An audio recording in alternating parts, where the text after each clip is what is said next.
Good afternoon, everyone. Thanks for joining our webinar today. We're going to give folks a few more minutes to join the broadcast before we start with content. So we're going to go on mute here and be back in a flash.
Hey, thanks for the introduction, Aaron.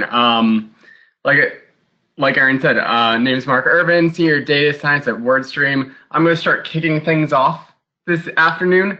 And I want to just before Billy takes on the meat of his presentation, I just want to give it a general overview of what digital advertising looks like in 2018.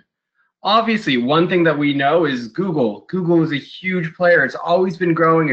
It's kind of really defined what digital advertising looks like in the United States. But over the past few years, Facebook has really grown to the point that now Facebook very genuinely rivals the growth and rivals the same kind of adoption from advertisers in their digital arsenal, if you will. You're looking at 10 million advertisers on Google, 7 million advertisers on Facebook just joining the past 2 years alone.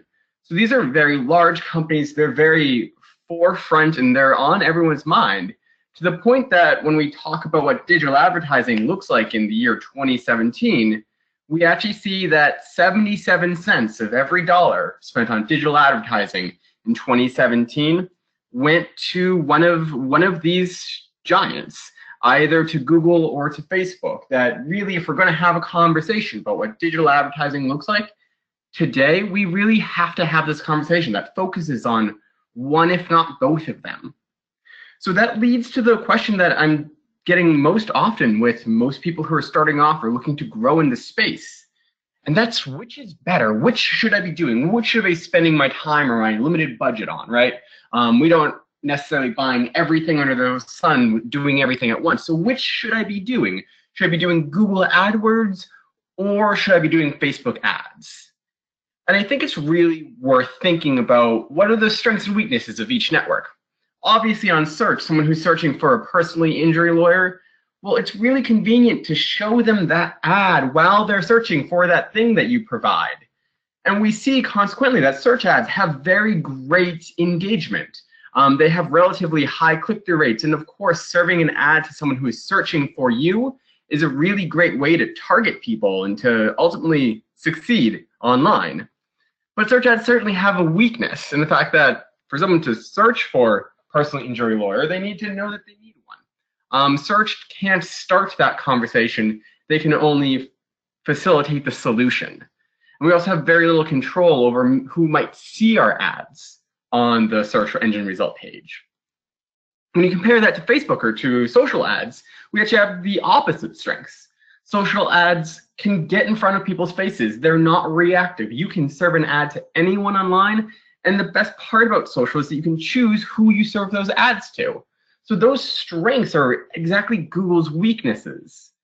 But Facebook and most social networks' weakness is the fact that when you go on social, you're not specifically looking for a lawyer or for anything in particular. You're not searching on social necessarily. Most of us are searching using social passively during our days, and consequently we see that engagement on these networks is generally lower and that click-through rates and conversion rates are often lower. So when we look across what's average, what are people seeing, specifically what are personal injury lawyers seeing on Google and on Facebook, we see that just in the past year, people are absolutely searching for personal injury lawyers and accident lawyers. In the United States, that grew 44%. That type of search traffic grew 44% in the past year. And that personal injury lawyers convert an average of about 7% of their website visitors from search ads. But definitely on the Google side, one thing that we know is that these clicks are expensive. They averaged $28.74 per click last year, which is more than 10 times the average cost per click on Google. That's something that most legal advertisers know all too well. And unfortunately, the bad news is that's only increasing year over year. On Facebook, however, we see that opposite. We do see the fact that Facebook ads are appreciably cheaper. They come to an average of $1.32 per click, so a fraction of the cost than on Google.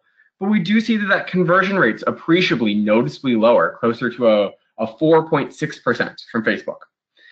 Facebook has that reach. They both have a lot of reach. They're both growing in terms of that reach. But exactly how do you choose between these networks? And I think it's a really interesting problem when people start having these conversations about how do you choose, because it's a question that we have as advertisers. It's not at all a question that our consumers, our prospects, our customers are making. That we look at these numbers of who's on what network, and we look at them very in a sterile environment like this. But it's worth noting that these 207 million people on Facebook, well, most of those 207 million people on Facebook are the same 246 million who are on Google.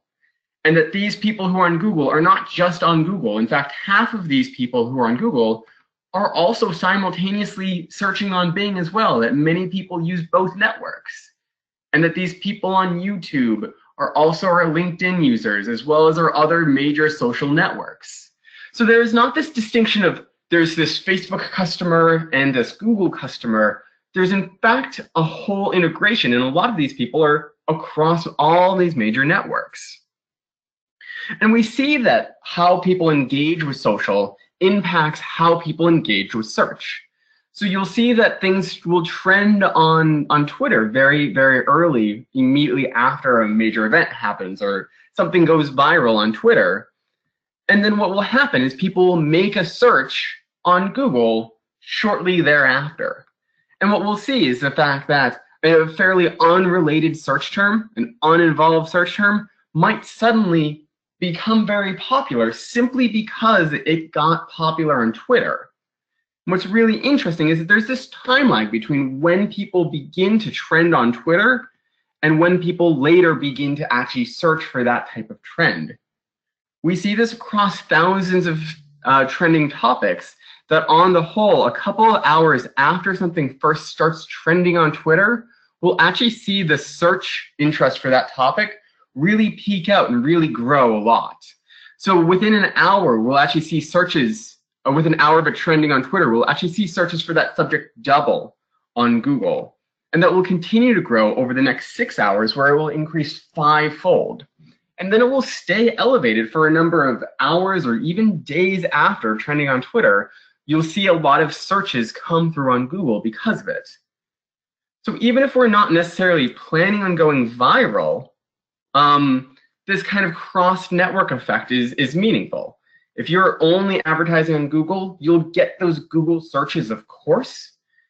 But the second that you begin advertising on any other network, even advertising on Bing, because so many people use both networks, you'll actually see that just by showing your ads on Bing, you'll actually increase the number of people who are searching for you on Google by about 26% on average.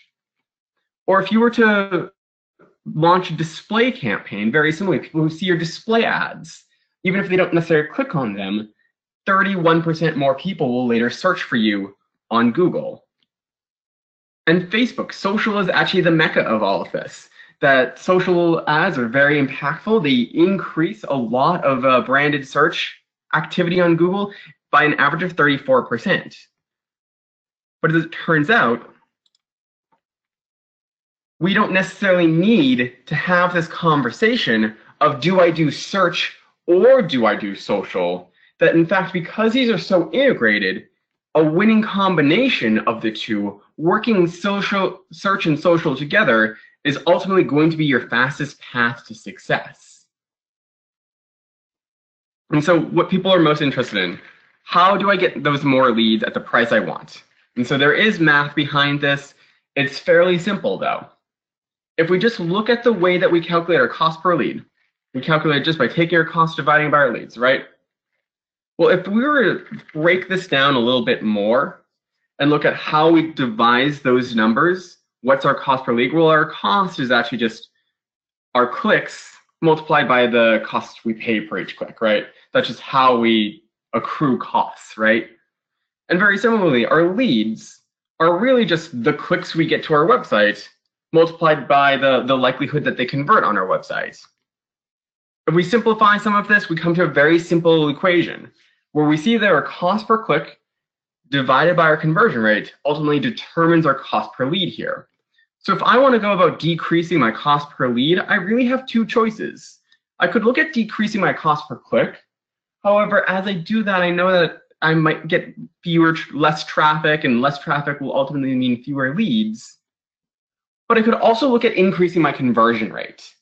And we actually see the fact that the math stacks up in such a way that this inverse relationship between conversion rate and cost per lead, that the single fastest way to get more leads and to reduce your cost per is to ultimately improve your conversion rate. So really, how do you improve your conversion rate? You really need to think about what searchers really want out there when they're searching for you. And one thing that people don't want to do after doing a search on Google is they don't want to arrive at your site and then have to do a second search. So if you were looking for, I'm a huge Bruins fan, playoffs start tonight, so I'm more than excited about it. But if I wanted to get playoff tickets tonight and I wanted to get Bruins tickets, well, which of these landing pages would be a better experience for me after searching for the term Bruins tickets? The one on the right, very likely, right? That I don't want to go to your home page and then start looking for the information I need to make this decision. Very similarly, what they don't want to do if I'm searching for a hotel somewhere, I don't want to have to go arrive at your home page and then do a second search to find out where exactly I want to book a hotel. I want you to be able to provide that content to me, feed that to me as a consumer, so I don't need to do a search after doing a search. But also, Google doesn't want to see the second search as well, because that looks redundant to Google's mind as well. Top of that, Google wants to see this word Myrtle Beach hotels somewhere on this page after sending traffic for someone searching about Myrtle Beach hotels. And finally, car accident lawyers really need to think about someone who's searching for a car accident lawyer. They're not just searching for a lawyer. They don't want to see your homepage on the left. Instead, you want to serve them a very specific page about car accident injury lawyers. This way, from Google's mechanical, cold, robotic eyes, we can see the page on the right, the landing page on the right, all about car accidents. This machine that's going to crawl your page feels very comfortable that someone who is searching for car accidents is going to find the information on this car accident landing page that they might not see on your home page or a generic contact us page. So you really want to make sure that you're sending them to the right traffic. But as you're getting this traffic to your site, you really want to think about getting that value from every single visitor you can. So I'm going to use an example of how we mixed up the way that we deliver some of our forms on our website, actually. Once upon a time, if you wanted to become a lead, or if you want to convert on WordStream's website, we gave you this very long, intensive form that includes multiple fields. It even included instructions on how to fill out the fields and all of this stuff. It didn't necessarily convert all that well for us in the beginning. So what we did, rather than requesting all of this information in one single step, we broke it down. We avoided that single long form and we switched up the sign-up process. So now the first thing that we ask from someone who wants to download this report is specifically their email address to get started. Then that takes them to another page after we have their email address where they can begin to give us more information so we can customize the report a little bit more. However, what we see is that not everyone is going to want to complete the full form. Some people are naturally going to drop off in this. And even if they drop off after giving us their email address, well, then at least we have their email address and we can begin to contact them with that. Even if we don't have all the information we would have hoped for, we still have enough information that we can begin the process of reaching out to them. And that's fairly powerful. While you're writing your ads, think about how people search. The accident and personal injury lawyers in the United States, today, 47% of those searches come from mobile devices. And another 49% come from computers and laptops. So we almost have this 50-50 view of how people are searching. Some people are searching the way we think, or the way that we currently are searching, where we're on our computers, we're on our laptops, that very business, old school way of searching. But instead, we have to think about this other half of searchers that are growing in size, that 47% of these searches come from mobile devices. And so we want to make sure that our ads read appropriately for someone who is searching on their mobile device. And we can do that by using an if statement. An if statement is going to allow us to change the way our ad looks across a couple of different devices. So that if someone is searching on mobile, well, then we'll serve them a call to action that is specific to mobile. So someone who is searching on their phone, no, wait, call us for help now. This call us language is very appropriate to someone searching on their phone versus this schedule a free consult for help. Understanding the differences in just how people connect to technology, someone on their desktop will very genuinely, if they're searching today, right now, they might not be on their phone and they might want to schedule a consult versus the immediacy of someone who is on their phone immediately after an accident. They're going to want that human touch, and they're going to want to call you on that thing in their hand. And we'll see that just by changing out that CTA, that very small semantic difference between schedule and call, can increase the mobile click-through rate by 40% in this case. And as you're doing this, think about designing for all of our devices. Investing in a mobile site design is ultimately way cheaper and more worthwhile than investing in a separate mobile site. So we'll know the fact that, like, if we create a mobile site today, then the next time that the Android or the iPhone release their new tablet or their new larger mobile screen, or they change things around, immediately you have to worry about things like screen size, being on a laptop versus a desktop versus a tablet, all of this stuff. A responsive landing page accommodates for any screen size across the board. And this is important because we see the fact that the way in which your site loads and how long it takes for your mobile site to load, for every second that it takes your mobile site to load, conversions drop by an average of 20%. So speed is key here. It's really easy to see how your mobile site stacks up against some other people's mobile sites. There's this Think with Google page right here that we'll send out when we send out the slides. And this is a very easy tool. You can just type in your domain name and see how your site loads versus any number of your competitors to see if your site is faster or slower than theirs. And finally, you want to let searchers choose how they want to convert on your site, knowing that people are going to have different needs. Someone searching for a personal injury lawyer, we might very well hope that they click on our headline and arrive at our site, and I hope so as well. But add extensions beyond just this headline and beyond this description text allow us to show more offers, messages, and call to actions. Things like a location extension, this address here, just shows the fact that you're local and that you're open at that particular time. So if someone looks to call you, they know that they'll have someone there and that you're a real person nearby that could possibly field a case versus a call center or a generic, a mass market lawyer. But beyond just sending traffic to your website, think about how you connect with these searchers. Call extensions are going to allow people to place a phone call directly from the SERP here.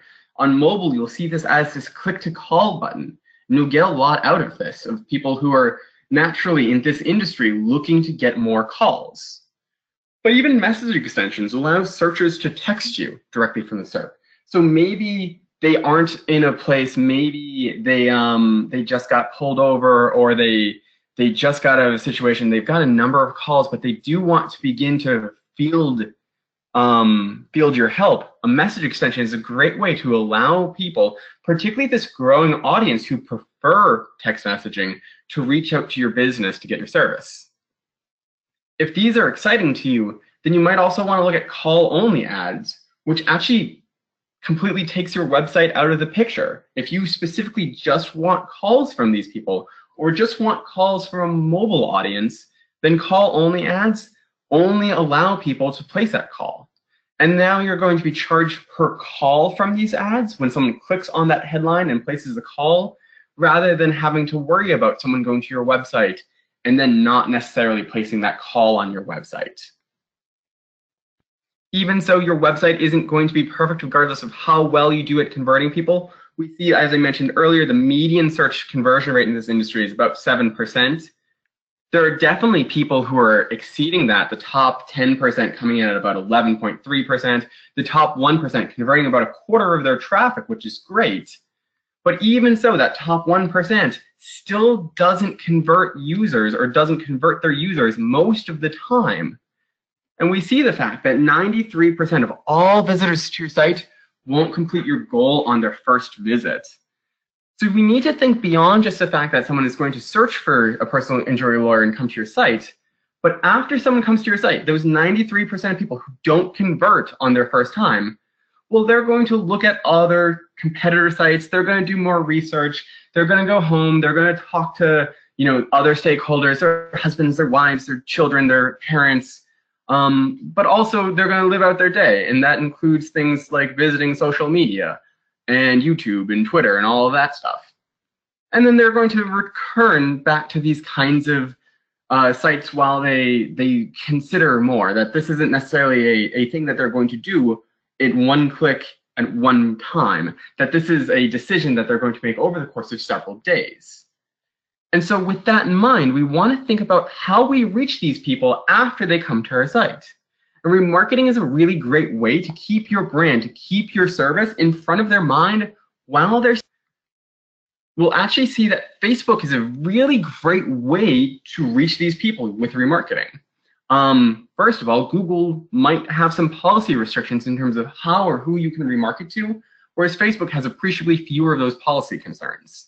It's very easy to get in front of 80% of the US population multiple times a day, that Facebook users any other site or more than any other app, but 14 times a day. So as they're getting coffee, as they're waiting for a meeting to start, as they're going about their day while they're on their bus, your brand can stay in front of their mind.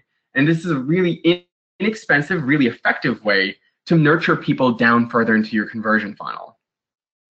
We see that remarketing ads have higher engagement rates and fatigue slower than other types of ad targeting.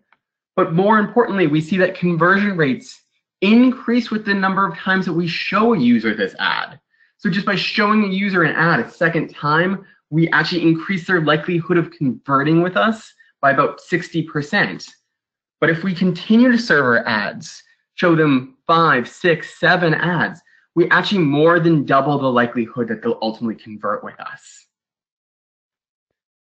And knowing the fact that not all people are going to be the same, we might choose, as we get these emails, as we get this contact information, as they become prospects, and as we're nurturing them into our lead funnels, we want to make sure that we're still using this information, their email list, their phone numbers, these addresses. We can use this client information about them to target our ads to them on both Google and Facebook as well. And what we'll see is that by reaching these people who have already given us their contact information, these people who are already in the top of your conversion funnel, by reaching them across these networks, will in fact increase our conversion rate on average by 300% just by targeting those better users.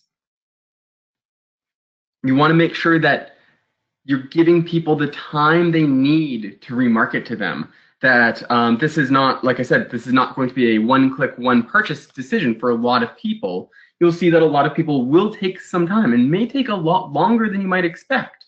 So you want to make sure that you're reaching these audiences for at least long enough to capture 95% of these conversions online. And finally, the largest problem is these ignored ads. If people are not clicking on them, if they're not converting on them, well, they have noticeable costs. We know that Google is only going to show the very best ads at the top of the page. And so it uses a metric called quality score, which considers things like your average click-through rate, your ad's relevance, your site's landing page, to determine whether or not you have a good quality score. And so we'll see that these unengaged ads, things with a poor click-through rate or an irrelevant ad, can have a bad quality score. And not only does that hurt you, but it also hurts how your ad performs. because the reason this ad is at the top of the page is because it has the highest ad rank. And your ad rank is calculated by your quality score times your maximum cost per click bid. So having your quality score with a poor click-through rate means that you're going to have a poor quality score, which will likely mean that your ad will sit further down on the page as your ad rank decreases. But if instead we looked at having a very high click-through rate, that would also guarantee us a very high quality score, and it means that we could have a very high ad rank, have our ad sit toward the top of the page, but simultaneously it could sit at the top of the page while we pay less per click for it. So there are these costs and these benefits to having a good quality score beyond just having a good click-through rate and having people engage with your ads. We'll actually see the fact that your quality score may be the most influential factor in terms of how your ads perform on the search engine result page. That just by having a good quality score, we'll see the fact that you get discounts in terms of what you ultimately pay per click. Whereas having a poor quality score will actually have appreciably lower success on the SERP and will actually be paying more for every individual click online. And the biggest challenge that you're going to run into as you're writing all of these ads is that keywords won't always capture intent. That if you're serving an ad for someone searching for a personal injury lawyer, you're serving an ad to everyone who is searching for a personal injury lawyer. And that's really frustrating because all of these people who are searching are going to naturally have slightly different objectives and slightly different goals when they're looking for a personal injury lawyer. Someone who is currently injured is going to react very differently than someone who is looking for a fast trial or someone who is shopping around for a very low fee. And that's something that I'm sure you guys know so well that is a problem in terms of retaining and getting these clients. And because all of these people have different goals, if we just serve them one ad, there's no way that we know that this is the best ad for every individual who is searching for. So we run into this problem that one ad can't possibly answer every searcher's needs. Some people are going to respond differently to different CTAs, different messages, different offers, and different value props. So we want to be very careful in terms of how we write our ads because people's needs differ. And so because people's needs differ, we should include a lot of different value props across many ads in each ad group. So we should look to highlight different value props, different services that we might provide in each individual ad group and make sure that we have multiple ads in every ad group. We see the fact that this is the biggest place where advertisers are struggling. So very few people are actually testing multiple ads in every individual ad group. That 44% of advertisers rely on one ad for every keyword. Very few of them using multiple. But what we see is just by adding more ads to your ad group, it's often enough that that number, that volume, is enough to make sure that there's a message that's appropriate for that searcher's needs in that ad group. And that ad groups that have more ads in them have a 21% higher click-through rate. And we could also think about writing ads for that audience, not just our keywords. So we have demographic targeting options available to us along the lines of age, gender, parental status, and household income. So we can begin to think about how these different people might respond differently to different ads. So don't just think about writing one ad that just sells your product, but think about how you can begin to serve your ad to different demographics so that you're reading a more appropriate ad to a more appropriate audience. What we'll see is that by writing your ads to different demographics, by writing your ads to different things that you expect people to search for, well, you'll actually be able to increase both your click-through rate and your conversion rate significantly just by thinking about the audience in mind when you write this. And so before I pass this off to Billy, I just want to recap real quickly. I talked about the fastest way to reduce waste is to increase your conversion rate, and that you should look at different flows to allow prospects to convert easier. Talked about how people are searching differently across multiple different devices. So we should make sure that our ads and our site and our offering make sense for both a desktop and a mobile specific world. And finally, we want to make the most of our search campaigns by making the most of remarketing across social networks like Facebook, like Twitter, etc. All right. Thanks, Mark. And again, this is Billy Fansler, the Director of Marketing from PILMMA. And I think what I'm going to be talking about today, one sec. I don't know if it's letting me click through my slide here. There we go. All right, yeah, so what I'm going to be talking about today, it actually complements perfectly what Mark was talking about. So Mark is talking about getting your ads clicked by targeted leads.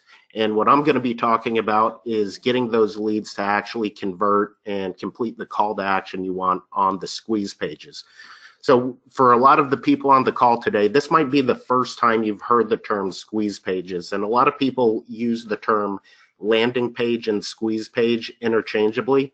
But I just want to real quick explain to you the difference between a landing page and a squeeze page. So a landing page is essentially any page that somebody lands on. It could be the home page of your website, it could be the About Us page, or it could in fact be a squeeze page. But a landing page is essentially any page that somebody lands on when they're coming from search or maybe an email or one of your ads. Now, a squeeze page is designed for one thing and one thing only, and that's to get the person that lands on the squeeze page to complete the single call to action you have on that squeeze page. So to illustrate that a little bit, like a typical home page for a website is going to have 28 links. Home pages of websites, they're kind of there to encourage you to dive deeper into the site, do some research on the site, but ultimately stay on the site. Whereas the example on the right is a squeeze page, and the only way in the squeeze page, or the only way out of the squeeze page, is to complete your call to action. And all of us today, we all signed up, whether we knew it or not, we signed up for this webinar on the squeeze page. If you went back and looked at the registration page for this webinar, the only outbound link and the only way out of the page was to actually sign up for the webinar. So you can kind of think of a typical website page as this. So there's multiple ways out, and a squeeze page, there's one way in and one way out, completing the call to action. So if you think about it, squeeze pages are perfect for your paid traffic, and that's because all of the traffic that's coming to your squeeze page, especially if you follow what Mark was talking about, they're going to be targeted, and you're going to already know what they're looking for the most part. So for instance, if somebody clicks on an ad that says, have you been injured in a car wreck? You know that that person was injured in a car wreck, and you're going to know the next best step if they click on that ad. And typically that's to contact your law firm and get on the phone with somebody. So just a couple examples. This ad right here, this was on my Facebook page a few weeks ago. This is Russell Brunson, and the ad is to claim my copy of a free book, or claim my copy of a book he's offering. Russell Brunson's a internet marketer. I clicked on the ad, and he sent me to a squeeze page where the only way out was to give him my information so he could give me a free copy of his book. The same goes with this Geico ad here. Save big with Geico, get your free quote today. When I clicked on the ad, they sent me to a squeeze page where all I had to do was enter my zip code to get a quote. And if you think about it, they didn't send me to their homepage. This is Geico's homepage, and the homepage is having me make choices. So do I want vehicle insurance, property insurance, personal insurance? I can learn more about the company, but remember, instead, I told them by clicking on their ad that I was interested in getting a quote, and so they sent me to that squeeze page to give me exactly what I told them I was interested in. So the point of all this is, when someone tells you what they want, it's really important just to give it to them if it falls within your the services you offer. So here's a couple examples of Social Security ads. These are real ads and everything. I found them online. So Social Security disability, need to apply for disability, ? When I click on that ad, it takes me to a squeeze page where it almost feels like I'm applying for Social Security. I told them I was interested in applying, and they send me to a form where I fill in some information. And once I was done with that form, somebody from the law firm would contact me. Notice they sent me to the squeeze page opposed to sending me to their homepage. Their homepage has a lot of different options. They're offering me a free book. They're offering me tips, blog posts, and everything like that. So when I tell somebody that I'm interested in applying for Social Security disability, it's best to just let me click on it and continue on with the application process. Here's another example of a squeeze page. Again, start your disability claim online in 3 easy steps. That's just a form that I would fill out, and a law firm would contact me once I was done with that form. Here's an example of a page that Ken Hardison, the president of PILMMA, the company I work with, this was his second law firm, was a Social Security practice. And here's another example of a page. Notice he wasn't really selling a case evaluation on his on this page. He's selling a free book or a lead magnet instead. I'll get later on, I'll get a little bit more into the functionality of what happened after I opted in for that book a little down the line in this presentation. Here's an example of another lawyer, Justin Lovely from South Carolina. He's offering a motorcycle lead magnet, and there's the information to, or if I scroll down, there's information to get the free book. So now I guess before I continue, I just wanted, that first section was really just to explain the difference between squeeze pages and a regular website. You'd be surprised, but most of your competitors, and maybe you as well, you're driving your paid traffic to the homepage of your website. And that's, as Mark even mentioned, that's just not where you want to send your traffic. So right now, I just want to real quick cover the 4 points to a high converting squeeze page. The first point of a high converting squeeze page is the market call out.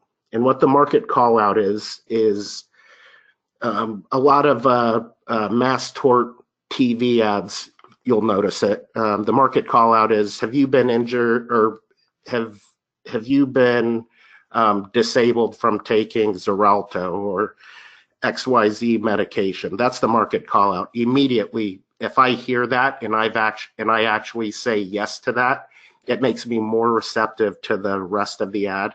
So you want the same thing on your squeeze pages. So here's an example here.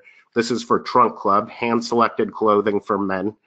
Notice men is highlighted there. And if these ads are going to be targeted towards men, and if you're a man and you click on the ad, when you see that, you know that you're in the right place. Same thing with social media management for enterprise. Notice they don't say social media management for businesses. They don't say small businesses. They say enterprise, and they're targeting larger businesses. So when you see enterprise, you know right away that you're in the right place, and you'll be more receptive to whatever call to action they have on their page. Next is the headline of the page. It's important that your headline is concise, to the point, and it's benefit driven. And so here's an example: accounting made for you, the non-accountant. And I love that headline. They're obviously targeting people that aren't accountants, and it's user-friendly. People like me that just know nothing about filing taxes and everything, and managing finances. When I land on that site, it immediately just stands out to me. Accounting made for you, the non-accountant. And then they have the offer for a free 30-day trial. And then back to Ken's landing page or squeeze page, how to double your chances of winning your disability case. Now, if I'm interested in filing for disability, that's a very powerful headline: how to double your chances of winning your disability case. And then the free book that he's offering is the ultimate guide to winning your Social Security disability claim. And so it's also really important that you just offer one thing. Again, that's the whole point of the squeeze page. You want to make it easy, simple, and somebody already told you what they want. So you want your squeeze page to be the next step in connecting them with you after they told you they need to file for disability, or they've been in a car accident or hurt at work. So there's this thing called the paradox of choice, and a lot of people think people love a lot of choices, but it's actually the opposite. The more choices people have, the more stressed out they are, and the less likely they are to achieve the desired action that you want them to achieve. So here's an example. If I clicked on an ad and that said, have you been injured in a car accident? And I click on the ad and I land on this home page. I purposely cropped out the name of the law firm on this, but I already told them I was injured in a car accident, and they're driving me to a page where I'm having to select between 7 different case types. And that's just not what you want to do when you're paying for that traffic. Next up, you want to make sure the ad copy matches the landing page copy or the squeeze page copy. So here's an example back to the Russell Brunson ad. Claim your copy of Expert Secrets. This book is fire if you want to know how. And then notice the dark background on the ad, the picture of the book, and then I go to the squeeze page, and again, it's a dark background. Similar copy, get your free copy of Expert Secrets now, and they have a picture of the same book there. So again, I clicked on that ad knowing what to expect, and they gave me what to expect when they sent me to the squeeze page. Same thing with that Geico ad. You'll have a happy face too when you see how much you could save with Geico. And then I go to the squeeze page and it's see how much brighter your day could get. So both ads are touching on happiness. All right, so the 5-second test. Anytime somebody lands on one of your squeeze pages, they should, within 5 seconds, they should be able to understand what your offer is and what they should do next. So for everybody watching on their phone or from a computer, let's just try the 5-second test really quick with a couple of these squeeze pages here. Drive with Uber, earn money on your schedule. So right away, like probably within a second and a half, I understand that this is a squeeze page designed to get me to sign up to drive with Uber and earn money on my schedule. So I would say that's a really good squeeze page. This one, email marketing made simple, and there's not really any images that's catching my eye. I do see the free consultation form over on the right, but honestly, I would have to really dive deep into this page to actually, and definitely past 5 seconds to understand what I'm actually getting with this free consultation. And it would probably take 2 to 3 seconds just to figure out that that is in fact what they're offering me, a free consultation. The next page, how to unleash all the power of Aweber for free. They have a picture of a book there. Within 5 seconds, I understand that they're going to teach me how to use email marketing software, Aweber, with this free book. So I'd say that passes the test. And the last one, that FreshBooks cloud accounting software, accounting made for you, the non-accountant, tried for free for 30 days. I'd say that definitely passes the 5-second test as well. All right, so now I want to apply that same test to some law firms. And again, these are like real world examples here. And you're going to see that a lot of these law firms are actually driving people to their homepage opposed to an actual squeeze page. So here we go. The first ad, big crash, small crash, fighting for victims' rights. And they sent me to a home page here, and you can see on the right, free initial consultation. Like in terms of driving me to a website, it's reasonable in the sense that at least that initial consultation form is above the fold, so it's front and center. It says car accident attorney, Raleigh. So in terms of driving me to a website, that's one of the better ones in terms of I still within 5 seconds understand what they want me to do, but I don't think that's ideal. The next ad, car crash, contact us now. and I'll go to that page. And boom, like they drove me to the home page of their website. The primary options so I told them that I was injured in a car accident, and the primary options on the squeeze page that they sent me to is to learn more about their firm or to learn more about the practice areas they practice. So I would say that was out of the bunch, I would say that's probably my least, the lowest converting squeeze page. The next one, been injured, free consultation today. And so this is a squeeze page, injured in Myrtle Beach, Florence, Conway. I typed in Raleigh car accident, but I was in Myrtle Beach when I was doing this. So that's why a Myrtle Beach ad popped up. But I'd say that's a pretty good squeeze page. Injured, ? That's the market call out.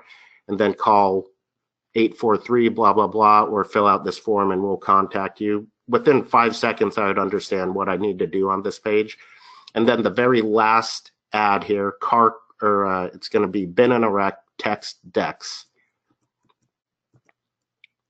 And right there, like landing or squeeze page, instant legal services provided by the blank law firm. Fill out this information, and injured in a wreck, text Dex. I would say out of the 4 squeeze pages, this is probably my favorite, just because you could tell it's mobile optimized. Everything's above the fold, and really there's not any other ways out other than to fill out that form. And there's even a little thing where I could attach images. There is one link at the bottom that says to visit our main site, click here. But honestly, I think this would be the best squeeze page. Within half a second, I understand what I need to do next and what they're offering me on this page. So for a lot of the attorneys on here, you guys aren't going to actually be the ones creating these pages. And if you hire a company or if you outsource your ads, then you probably have somebody else building the squeeze pages for you. If you're doing them in-house, though, this isn't like building squeeze pages is nothing like building a website, so you don't have to be super tech savvy. We at PILMMA, we use lead pages, but there's a ton of like really cost-effective tools that you can use, and you could honestly build a squeeze page without understanding coding at all within like 20 minutes, 30 minutes. You could probably have your first one done in 30 minutes. So here's just some examples. This is lead pages. This is what we use at PILMMA. There's Instapage, ClickFunnels. ClickFunnels is owned by Russell Brunson, the guy that was offering the free book. And Megaphone. We've used Megaphone before too. Megaphone's pretty cheap as well, and they're fully featured in everything.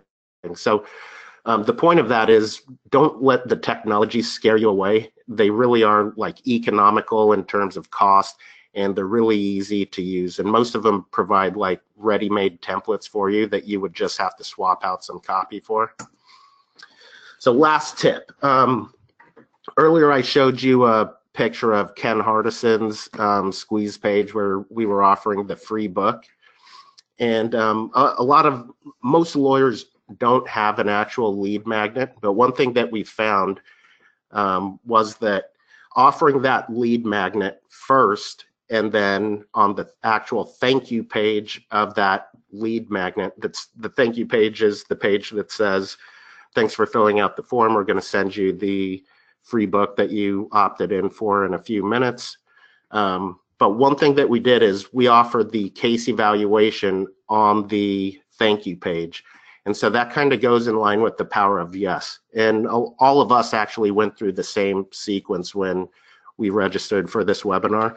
When somebody says yes, and they request something free from you, and you're going to send them something free, the likelihood of them saying yes again on the thank you page, because they're excited to hear from you, they're waiting for something from you, and then you're offering them something else. That's like one of the best times to actually offer the case evaluation. So just real quick, this was the webinar that we signed up for. And then after you fill out the form, you notice that WordStream had the grade your account page, and notice at the top they say we've saved you a seat. Keep an eye on your inbox for a confirmation email. I bet you a high percentage of us probably took this test or had our accounts graded, and then this was the actual page. I don't have a picture of the page, but when you click that button, it took you to another form where you filled in the information, and Mark kind of touched on some of that in his presentation. So again, this was the page that Ken Hardison had on his for his law firm after we opted in for the free book. Then we went to a thank you page where it offered a chance to have a case evaluation and somebody from the law firm contact you. This isn't a picture of the actual thank you page. It's just a placeholder. He sold the law firm a couple years ago, and so unfortunately I didn't have an image of what the thank you page looked like, but you can get the point. Again, the point is it's very important. If you do offer something, the likelihood of somebody saying yes after they first achieve that call to action, the conversion rate on somebody saying yes again is super high. And if you want, you can test this out. I built this squeeze page just for you guys, but it's for a report that Ken wrote, 7 Secrets to Getting More Clients for Your Law Practice. When you go to the squeeze page and fill out the form, then we make an offer to get Ken Hardison's marketing plan for lawyers. And if you actually go to the page and check it out, I'm not going to try to explain to you what the marketing plan for lawyers is, but after you say yes to the report, then you'll also be pitched a marketing plan for lawyers. And again, that's a little bit of the same thing. On the thank you page, we're offering you something else. I'm hoping that you'll say yes to that as well. So you can check out that squeeze page and also get a copy of that book at PILMMA.org/WordStream. But yeah, that's all I have. I hope that was super useful. Mark, do you have anything?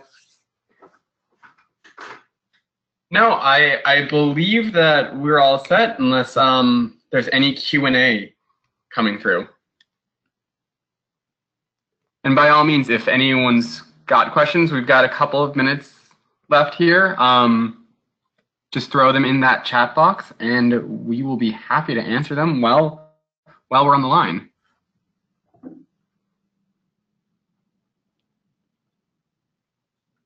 And if not, then I can call this success. Hugely thankful to partner with Billy here today to present on this type of content. I think it's something that so many lawyers are struggling with. It's such a competitive industry, and it's one of those things you have to, if you're going to be spending ad dollars, you need to be getting the most out of it. So it looks like there aren't any questions coming through here today. I'm going to give everyone back a little bit of their time, and thank you for joining both of us today. Thanks, Mark, and thanks, everyone. Cheers. Bye.